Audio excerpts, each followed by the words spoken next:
네, 집중 마켓 전략 시간입니다. 10월 20일 목요일 시장 함께하고 계시고요. 오늘도 양우석 해설위원님과 함께하도록 하겠습니다. 어서 오세요. 네, 안녕하십니까. 네, 반갑습니다. 자, 서부 텍사스당 원유입니다. WTI가 선물 가격이 뉴욕 상업거래소에서 배럴당 2.6%가 급등을 했고요. 7월 14일 이후로 최고치를 나타냈습니다. 자, 이렇게 유가가 급등하면서 국내 시장도 5거래일째 상승 흐름이 이어지나 싶었는데 장 후반에 들어서면서 계속해서 약세가 좀 이어지고 있는 현황입니다. 업종별로 봤을 때는 국제 유가 급등 소식 덕분인지 LG화학과 하나케미칼 그리고 S-오일과 GS 등 이 정유주들은 유일하게 좀 상승세가 나타나고 있는 현황입니다. 전반적인 글로벌 분위기 함께 점검을 하고 지표 확인한 후에 시작해 보도록 하겠습니다. 네, 상황 판단이 참 어렵습니다. 특별히 우리 시장을 압박하는 악재가 새롭게 돌출된 것은 없죠. 기본에 깔려있는 금리 인상 문제. 그런 상태 하에서 사실 실적과 관련된 약간의 부담이 있다 하더라도 그 문제는 이미 다 알려져 있는 내용입니다. 해서 그것 때문에 지수가 밀린 것 같지도 않고요. 또 수급이 꼬인 것도 아니죠. 오늘 같은 경우에는 외국인들이 순매수를 하고 있는 그런 상황입니다. 그런 것을 보면 우리 시장, 특히 신흥국 시장의 대표 시장인 이 한국 시장이 역시 어쩔 수 없이 대외적인 이슈, 가장 큰 이슈가 오늘 저녁부터 ECB의 통화정책회의가 있죠. 그 영향 때문인 것으로 판단이 됩니다. 눈치를 보는 그런 관망장세다 하는 건데요. 문제는 시장 우리 내부의 판도상으로 봤을 때 보통 이런 장세에 지수가 이제 막혀 있을 때죠. 그럴 때는 그 대안으로 코스닥이나 제약 바이오주 같은 성장주들이 그 공백을 메꿔주는 역할을 했다는 건데요. 최근 들어서는 그런 모습이 전혀 나타나지 않고 오히려 거꾸로 꺾어지는 듯한 일종의 성장주 순환 시대가 계속 되풀이되고 있다는 건데요. 오늘 코스피 같은 경우에 그전 한미 약품을 이어서 오늘 같은 경우에는 상반기 최고의 인기 스타주 제일 약품이 또 급락을 하고 있죠. 한 제약주의 순환 시대다 하는 건데 엄밀하게 따진다면 좀 달리 다른 각도로 본다면 그 전부터 1년 넘게 진행되고 있는 고밸류 종목, 그 중에서도 고 PBR 종목들이 그렇게 순환을 받고 있는 상태다 할 수가 있겠습니다. 제가 봤을 때 PBR 5배 이상에 있는 종목들은 여전히 경계를 해야 되겠다는 거고요. 저 개인적인 생각까지 곁들여서 말씀드리면 고 PBR 종목 중에서 그나마 인정할 수 있는 종목은 극소수입니다. 화장품 쪽에서 코스맥스 정도, 그리고 네이버 정도가 인정되고요. 나머지 종목들은 좀 부담이 될 정도로 밸류가 높다는 것이죠. 참고 삼으실 필요가 있을 것 같고요. 오늘도 환율부터 보도록 하겠습니다. 달러 인덱스는 97.93, 약간 올라갔습니다. 하지만 그 폭이 작죠. 0.05% 정도에 불과하고요. 최근에 97.8 내지 9 정도 수준에서 비교적 안정적인 모습을 보이고 있습니다. 이에 따라서 유로화 가치도 비슷한 정도로 내려왔고요. 현재 1.096 달러고요. N달러 환율이 103.47. 현재 엔저가 진행됐을 때 그에 상응하면서 니케이 지수가 상당히 좋았던 것과는 달리 현재 최근 들어서는 엔저가 어느 정도 저지되고 있는 한계를 보이고 있는 상황인데도 불구하고 오늘 니케이 지수가 급등하고 있는 것은 두 가지인 것 같습니다. 유가 하락 수혜, 유가 하락이라는 호재, 그리고 ECB와 관련된 기대 이런 것이 깔려서 선진국 시장이라 할 수 있는 니케이 지수는 그에 긍정적인 반응을 하고 있는 것이다는 건데요. 우리 시장의 움직임과는 조금 다르죠. 그것도 같이 대별해서 보실 필요가 좀 있겠고요. 그리고 파운드화 가치가 조금 내려왔습니다. 약간 우리가 신경 써야 될 것은 그것과 관련돼 있죠. 파운드 가치가 1년 사이에 근 18% 가깝게 그 가치가 떨어졌습니다. 이렇게 된다면 수출에는 도움이 되지만 수입 물가는 올라가죠. 실제로도 지난 9월달 영국의 수입 물가, 영국의 물가 지수, 소비자 물가 지수가 1.0%, 평균 0.3, 0.4 이 정도밖에 안 됐던 물가 지수가 가파르게 올라갔다.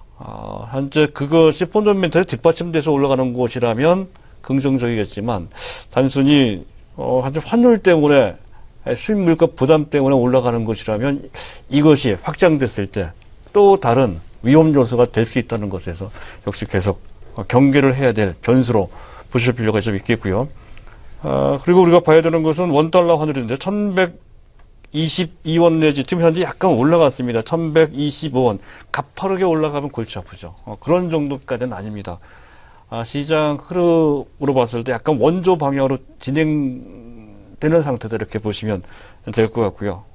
그리고 원화의 환율도 1084원, 1085원 정도로서 비교적 안정적입니다. 하지만 시장 분위기에 비해서, 즉 외국인들이 아직까지는 현물을 매수하고 있는 상태입니다. 그런 것에 비해서 방향은 좀 반대 방향으로 움직이고 있다 하는 쪽으로 보실 필요가 있겠습니다.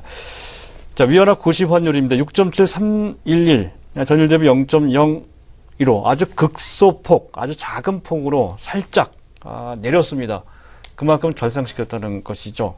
그 퍼센티지가 0.02% 정도, 거의 눈에 보이지 않을 정도로 시장과 외환시장과 관련돼서 아주 미세한 그런 조정을 좀 하고 있는 것으로 판단이 됩니다.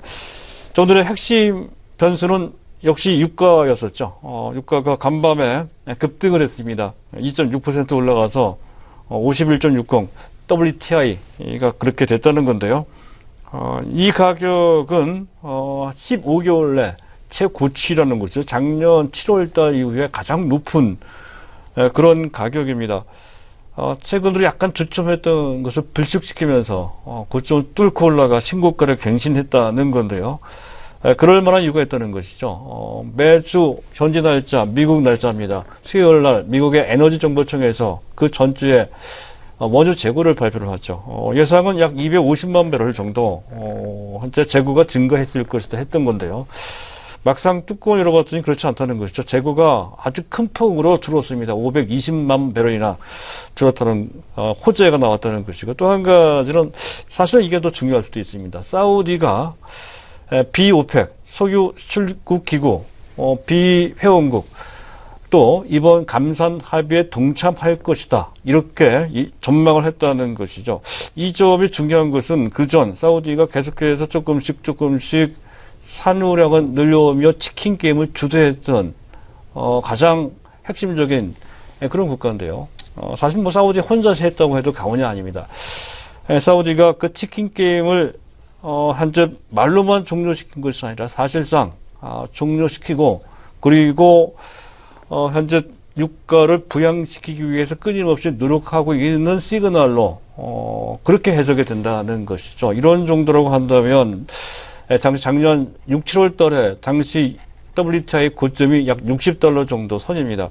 그런 정도까지 기대를 해볼 수 있는 상황이다 하는 것. 물론 11월 말 정도에 있는 빈 회의, 오스트리아 빈에서 열리는 그 회의에서 산유 국간의 산유량 결정이 돼야 이것이 좀 더 현실화되긴 하겠습니다만은 현재까지는 별 무리 없이 그렇게 될 소지가 높다는 관점으로 보실 필요가 있다는 것 하고요. 또 한 가지는 그 전부터도 계속 말씀드렸던, 사실은 이런 장세, 이 어려운 장세에서 유가 흐름과 관련된 그 수혜 섹터만 파악하고 있어도 수익률을 충분히 낼 수 있는 장세이기도 했다는 것이죠.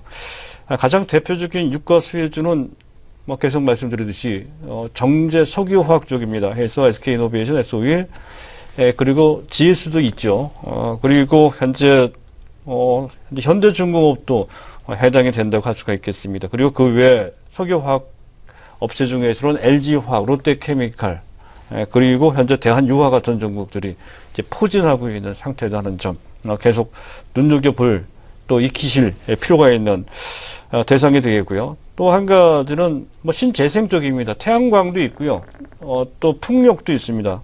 양쪽 다 특히 또 이런 신재생 에너지는 미국 대선 수혜주이기도 하죠. 관련해서 같이 이제 보실 필요가 있다는 건데, OCI, 하나케미칼이 또 여기 해당이 됩니다. 그리고 S에너지가 있죠. 그리고 신성 솔라에너지, 그 외 풍력 쪽으로 본다면 현재 지금 동국 SNC가 있고요. 그리고 황골 탈퇴 개념으로 새롭게 변신하고 있는 태운 같은 종목들이 여기에 이제 포진되어 있는 그런 상태고요. 그 외 현재 건설주도 해당이 되죠. 최근에 부동산 기조 때문에 약간 주춤하고 있습니다만은 그 문제가 어느 정도 완화된다 라고 전제했을 때는 오히려 기회가 되는 타이밍이 올 가능성이 상당히 높아 계속 지켜봐야 됩니다. 해외 건설.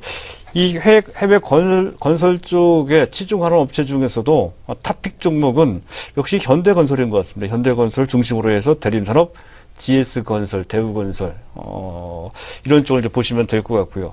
그리고 이제 앞서 말씀드렸던 현대중공업은 직접적인 자회사 중에 현재 정제업체도 있지만 조선주도 간접적으로 수혜 대상이 된다는 것이죠. 그리고 자원개발과 관련돼서 포스코, 대우 같은 이런 종목들이 해당이 됩니다. 몇 개 안 되죠.